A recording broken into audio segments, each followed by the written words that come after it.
If you just tuned in, we are, of course, celebrating Heritage Day. We had some beautiful bab, vos, chakalaka, what is it, chops, dried meat, right? Yeah, ribs. There was dagwoods there. There was a green salad. Yes. Kuningi lapha. You know, different elements of what makes us proudly South African. And some of it is our South African spirituality. And we'll be honest, this conversation came about between Msizi and I, when we were just discussing what it is, and all the black people will know what we're talking about.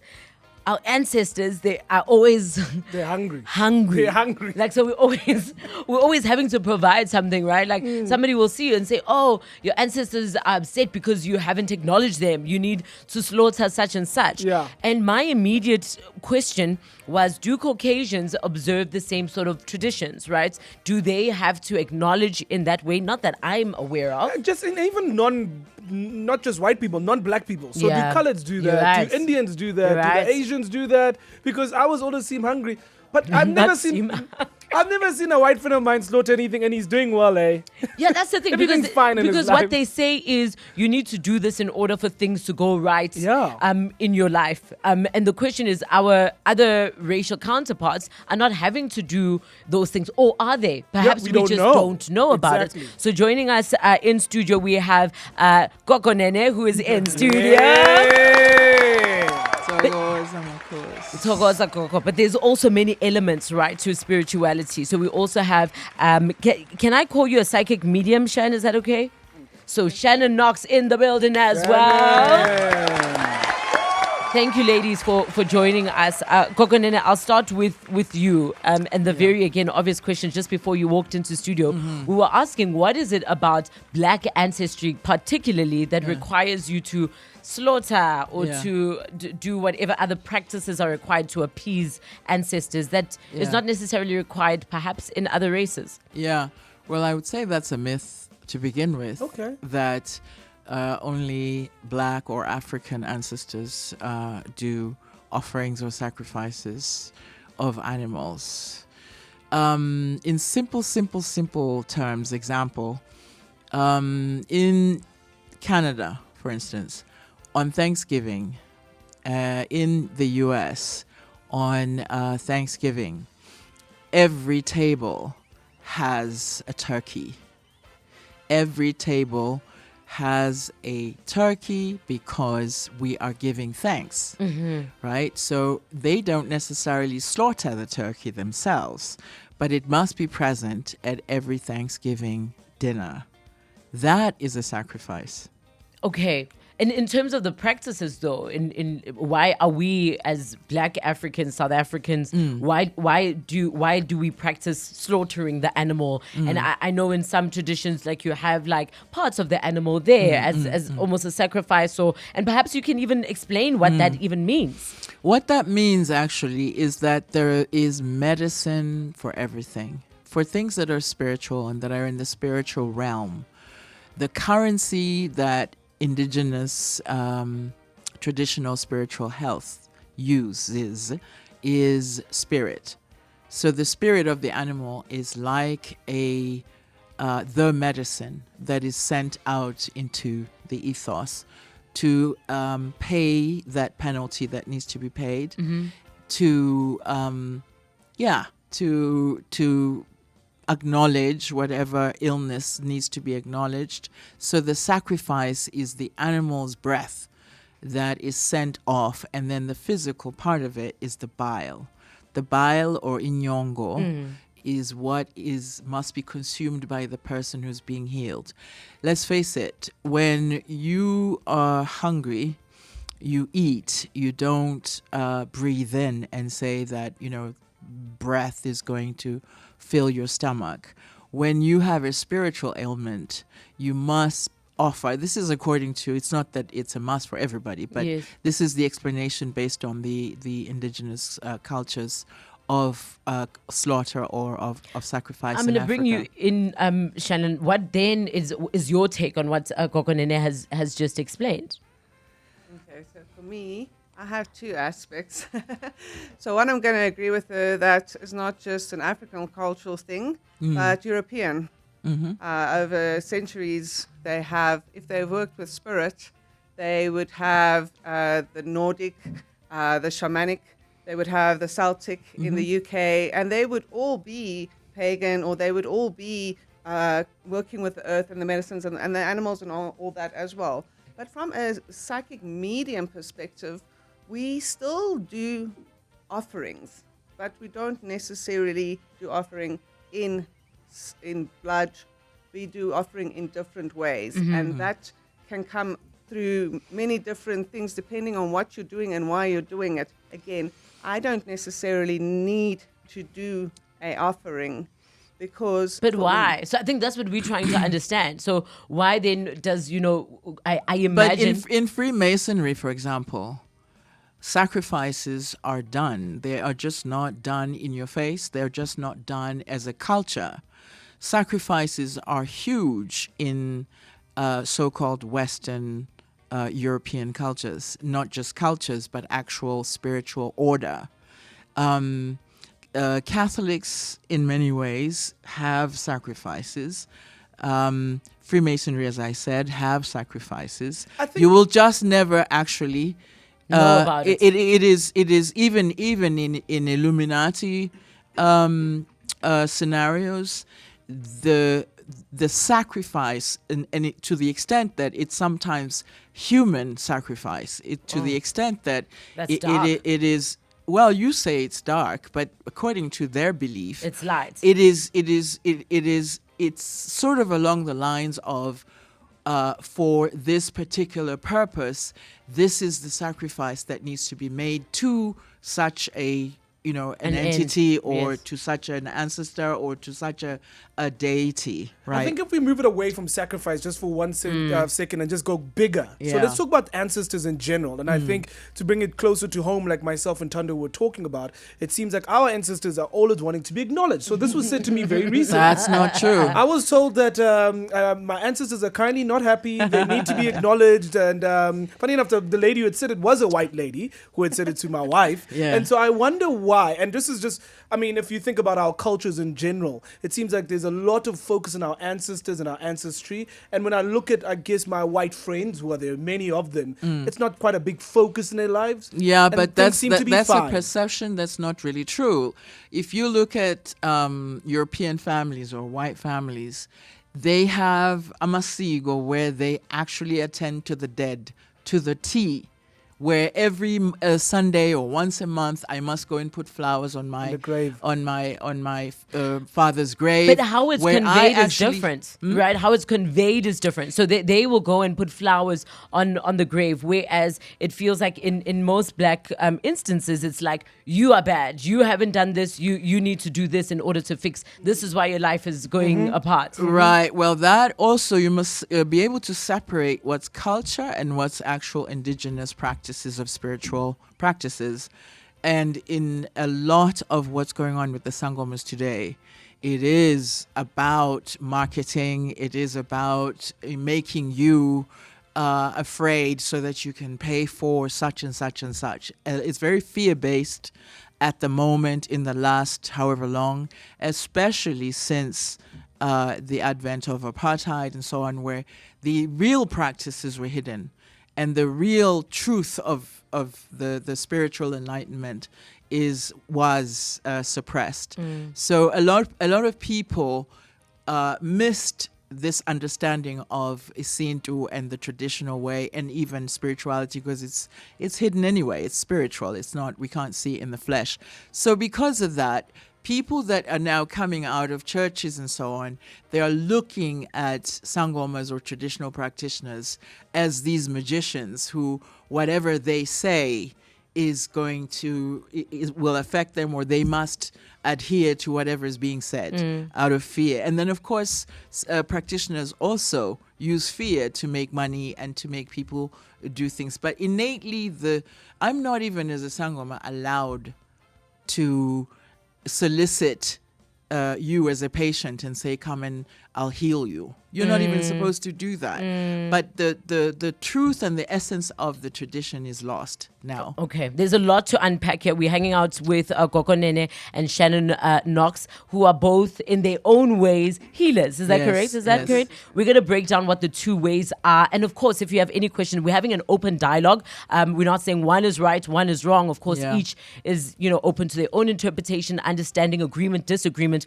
of any of the stuff that we are talking about today. We'll speak more with them on the other side of headline. At which point, Shannan, do you know that you have this gift and this spirituality? I'm really glad you asked that, Thando. There is not a point that you would know it at. I am one of the firm believers that everybody has it.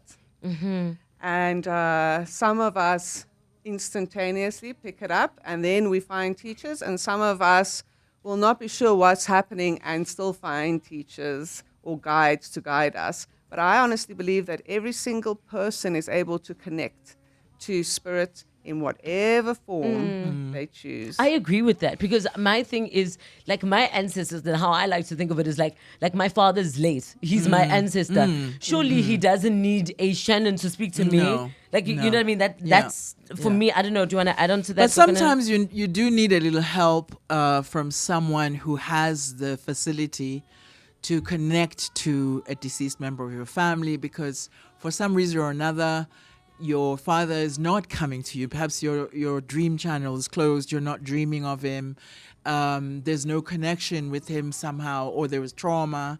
And so you go to someone like Shannan, and Shannan is able to be a medium, and Shannan is able to channel your father. But why? How? And excuse my ignorance, but how does that happen? Where, like, somebody who is that close to me struggles to reach me, but can reach you? Like, I'm just trying to make it make sense in my I head. love that. And I think the simple answer is I'm open to it. I am okay with it, and I know I can do it. And you may still have doubts, or you may not be entirely open to it, but you can do it. And also, sometimes you are the one that is traumatized by your father's death. And the therapy of somebody channeling a past member of you, I've seen it, because it's some of the consultations end up being that, where an ancestor comes through and gives messages to you about things like estate. Their belongings were not done, were not divided properly. They're unhappy for some reason, and you find the patient or the person you're channeling for completely remembering their father, remembering the trauma, remembering the pain, and just in the remembering, they're awakening the actual connection and the memory of their father. And that's how trauma is moved some of the time. I don't also is through that interaction and that ability to connect, to make that connection. I just don't always think spirituality and trauma have to be linked. It can just be a beautiful divine connection as well. Yeah. And they don't have to be angry with us, and we don't have to release a Yes. trauma, and we Yeah. don't have to. Why is this all this fear base around our loved ones in spirit, or our guides, or the earth? What if we just put down the trauma and just accepted that we're connected to everything and we are linked to everything? And if we just even allowed ourselves this much of the acceptance of that, we could open up even just this much, and then more and more. Now, I'm not saying there isn't a place for people like Gogo Nene and I'm simply saying that we are only space holders until you see for yourself that you do not need a space holder. Until It's funny, you get guidance Yeah. from somebody who can show you where to look, how to look, what to hear, what it sounds like, what it looks like, how the possibilities What does of it sound come. like? What does it look like? Because I think for the rest of us who don't have these powers, we're just like, You do have the power. 100%. And it happens occasionally where you wake up with a dream and you go, oh my God, I saw my father last night, and this is what he said. And But when you guys- know, and you know the feeling that you feel when you've interacted with him, it feels real, and you wake up crying, or you wake up moved by it because it was real, because he was there energetically. But unfortunately, because of life and What does that mean, though? So I think we need to understand that we don't understand what that means. What Oh, does I it see. mean to say he's there energetically? So when you're having a conversation, for example, Shannan, with a client, and you say, I see Msizi, your I don't know, long lost cousin from whichever side. What does that look like? I'd love to explain that. So, contrary to popular belief, we don't always have an apparition appearing in spirit, and now we can literally see the apparition of your lovely and deceased grandmother. What we often get apparition of is a memory of something like our grandmother. So our grandmother will pop in, somebody who we know, and I'll say, oh, well, I can see your grandmother. I couldn't pull that if there wasn't something that was giving me that information. And then you'll say, yes, that is my grandmother. And then I'll get something different that relates maybe to another memory of mine, or something that relates to nothing to do with me, but it will just show up in my what we would call imagination eye. So if I say to you, imagine a lemon, now imagine taking a bite of that lemon. Everybody's seeing it and everybody's having a reaction. That's how we see, but we just don't block ourselves down to that seeing. Everybody expects there to be an apparition of their grandmother floating around in their living room. Yeah, that's what Truth they put in be the told, movies. No, but do you know when you think of someone and then an hour later they phone you? That is a connection. It's only a telepathic connection. The reason you even think about them or you feel their presence somehow is because they are interacting with you, but in the unseen energetic world. Okay. And you receive the vibration of their thoughts, and you sometimes, even as you pick up the phone, you go, oh no, and you go on and do something else, and they'll phone a little bit later, and you go, wow. I was just thinking about you. Ears must have been burning. Because as soon as I thought of you, you phoned, right? These psychic abilities, these are the psychic abilities. That we all it's possess. not Everybody anything has. extraordinary beyond Yeah. that. It's nuances of feeling and a kind of detecting something different.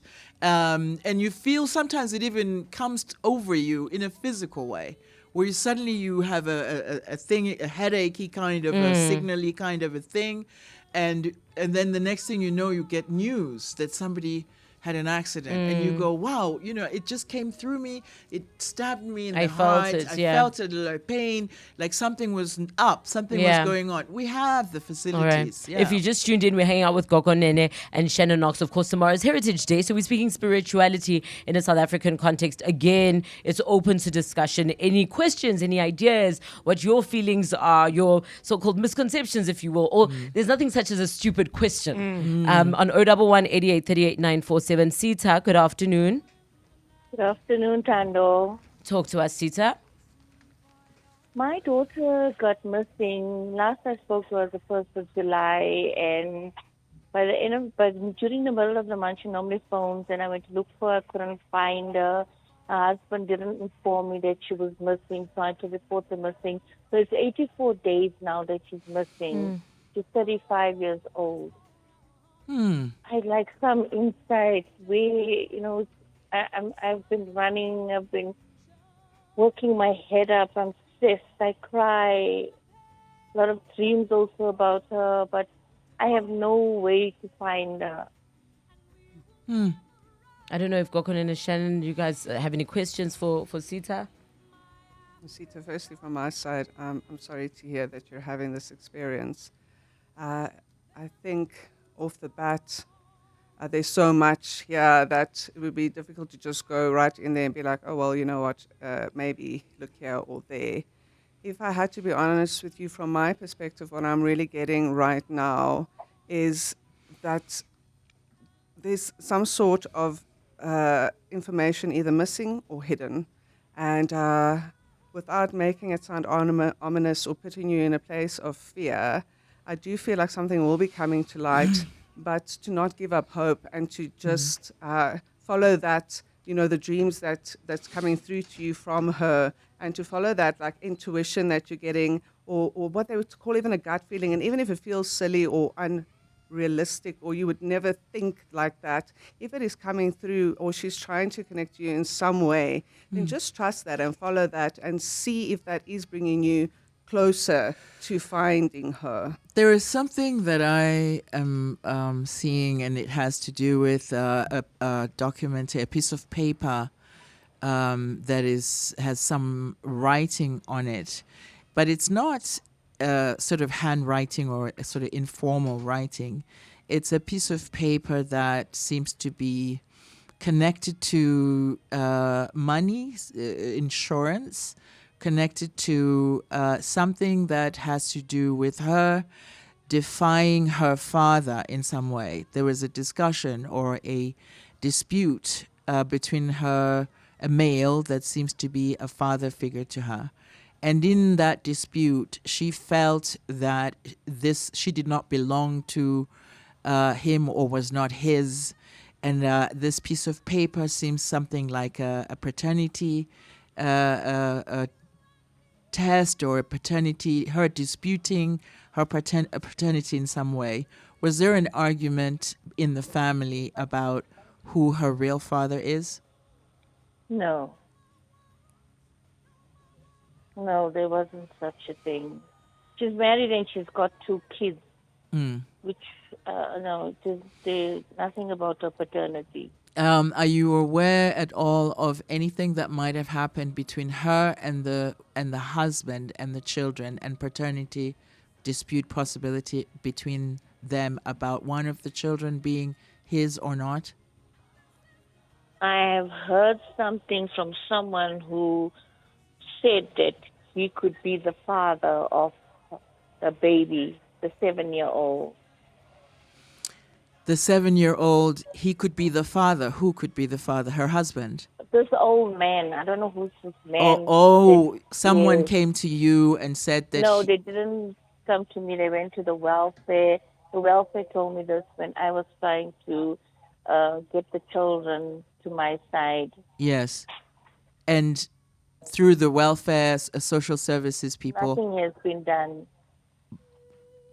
Okay, I'm trying to trace... So what I'm understanding is there's an older gentleman, and Sita heard through whoever she heard from that there's a possibility that this older gentleman is actually the father of her daughter's 7-year-old. There is something about paternity and something about one of the children. If it's not her, if you say that there's no such thing for her and her father, it's potentially between her and her husband and a child that's born out of wedlock, in adultery kind of situation.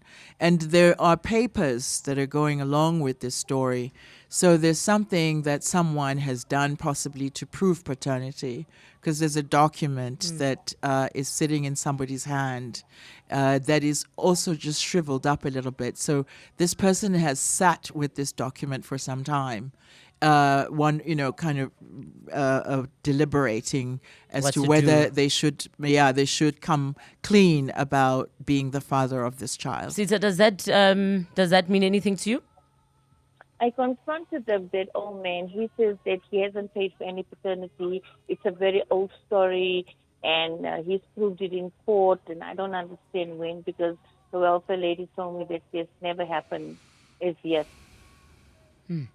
All right, Sita, what we'll do is we'll take your conversation off air and see if we can, help you dig deeper into the story. Lots of calls coming in. There's so many questions. And again, nothing's too stupid. Like, there's no question, because we are not privy to these things. And I think it's very easy to pretend we know the answers when we actually don't.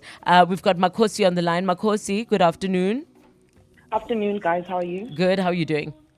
Good, thanks. Talk to us, So Makosi.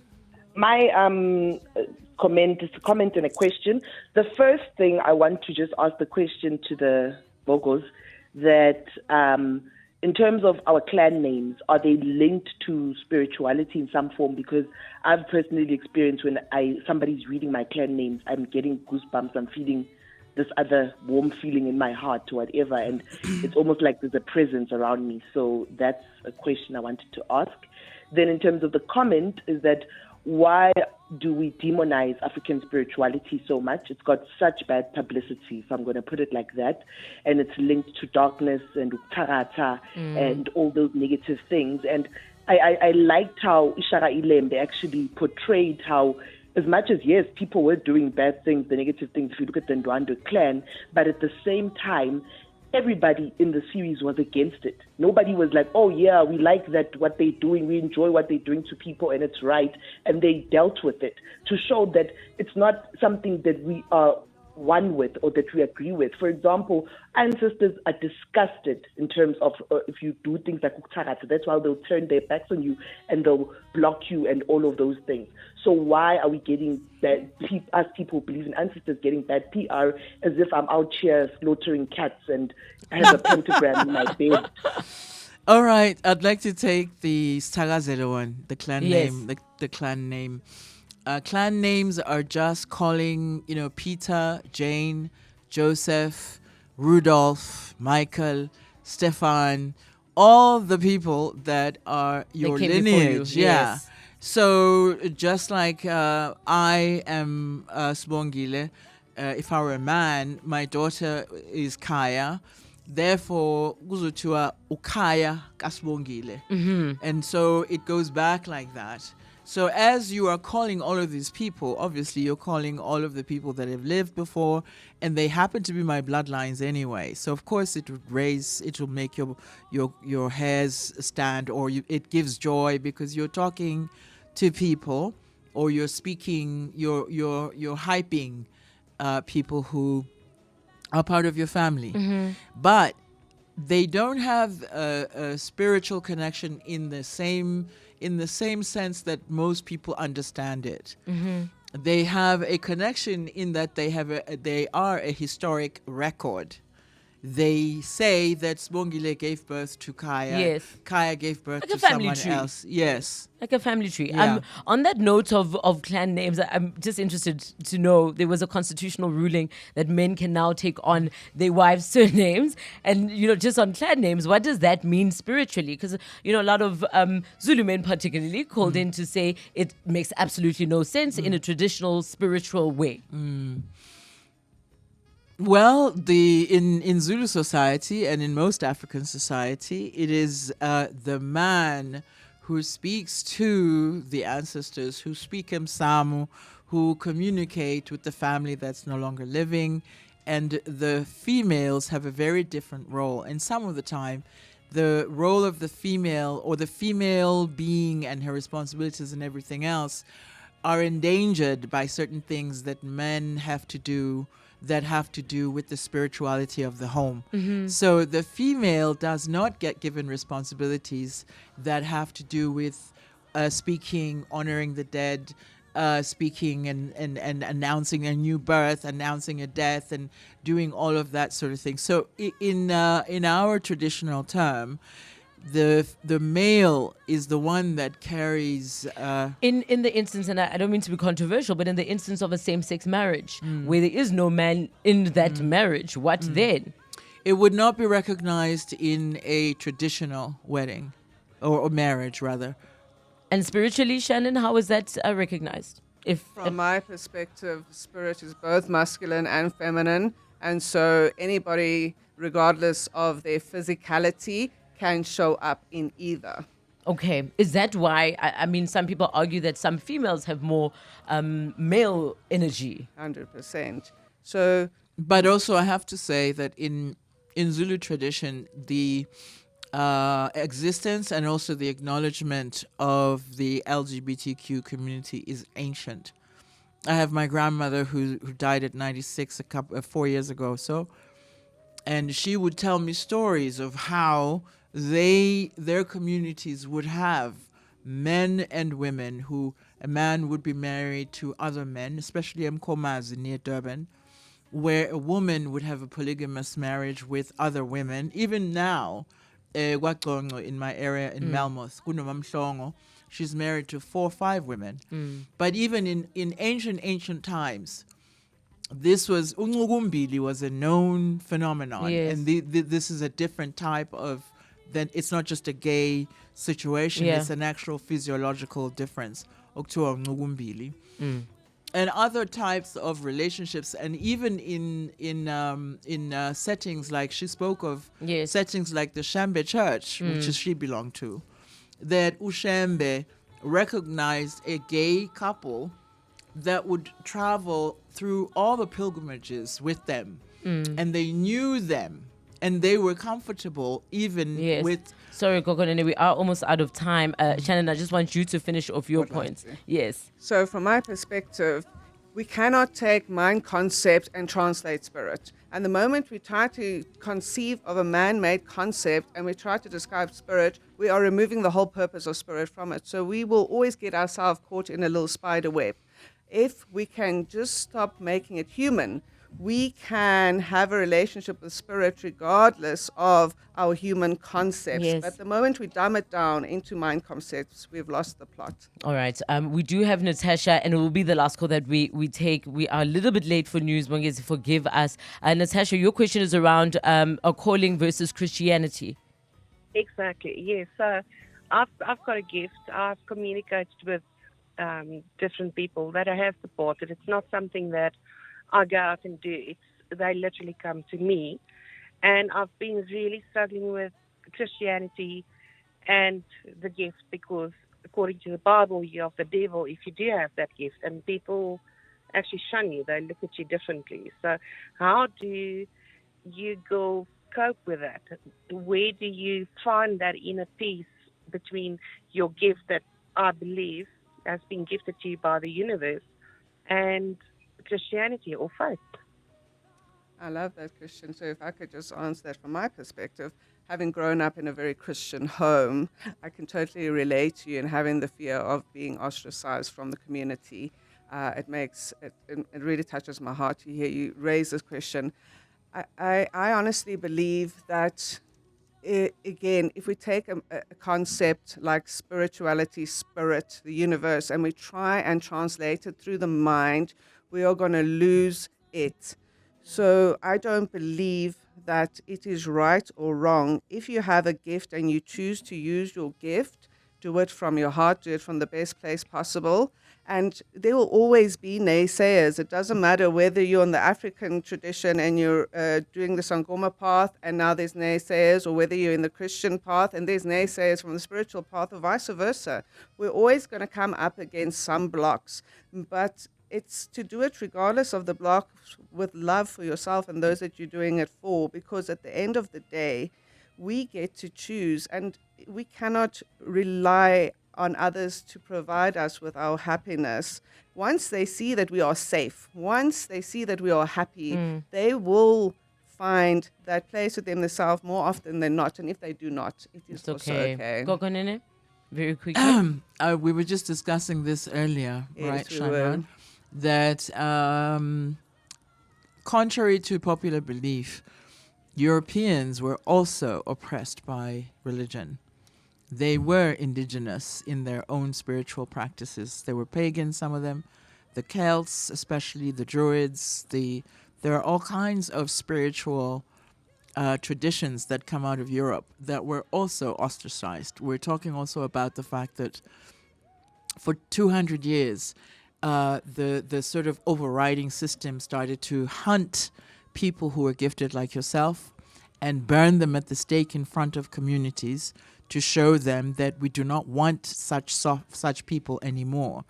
So some of the fear that you might have might actually come from an ancestor in ancient times who was a Druid, who was a pagan, who was a Celt, who was practicing such practices and might have been tortured, burned at the stake, hanged, whatever it is, for doing what they were naturally birthed and given to do.